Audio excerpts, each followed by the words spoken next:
નમસ્કાર.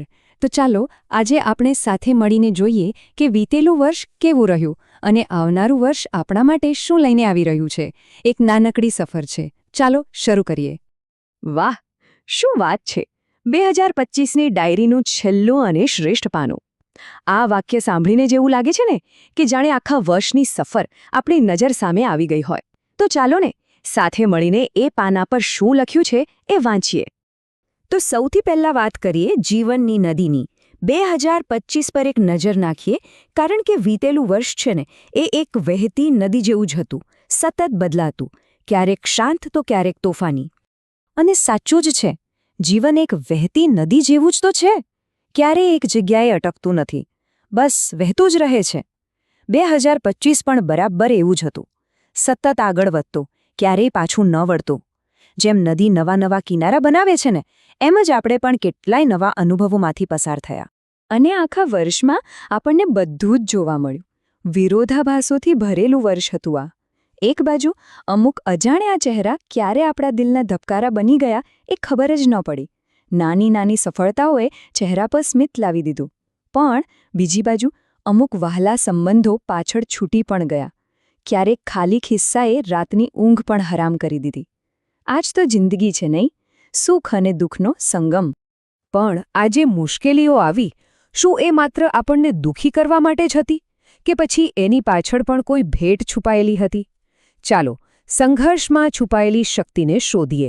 અહીંયા એક બહુ જ ઊંડી વાત કહી છે કે જે દુઃખી દિવસોએ રડાવ્યા છે એ જ દિવસોએ લોખંડ જેવા મજબૂત પણ બનાવ્યા છે. મતલબ કે જે આંસુ આપણે પાડ્યા એ વ્યર્થ નહોતા. એ જ આંસુઓએ આપણને અંદરથી એટલા મજબૂત કરી દીધા છે જેટલા આપણે કદાચ પહેલાં ક્યારેય નહોતું. તો પછી આ મજબૂતાઈ છે શું? એ કોઈ શારીરિક તાકાતની વાત નથી. આ તો એ સ્થિતિસ્થાપકતા છે જે મુશ્કેલ દિવસોની ભઠ્ઠીમાં તપીને બને છે. જ્યારે આપણે કોઈ મુશ્કેલીને પાર કરીએ છીએ ને, ત્યારે જે અંદરથી તાકાત મળે છે ને, બસ એ જ છે સાચી મજબૂતાઈ. સારું, તો બહાર શું થયું, કેવા ઉતાર ચઢાવ આવ્યા એ તો આપણે જોયું.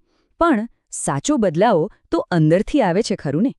ચાલો હવે થોડું અંદરની તરફ નજર કરીએ અને સમજીએ કે પરિવર્તનની અસલી તાકાત ક્યાં છુપાયેલી છે. જુઓ, એક વાત તો પાક્કી છે, વર્ષ બદલાય એ તો કુદરતનો નિયમ છે.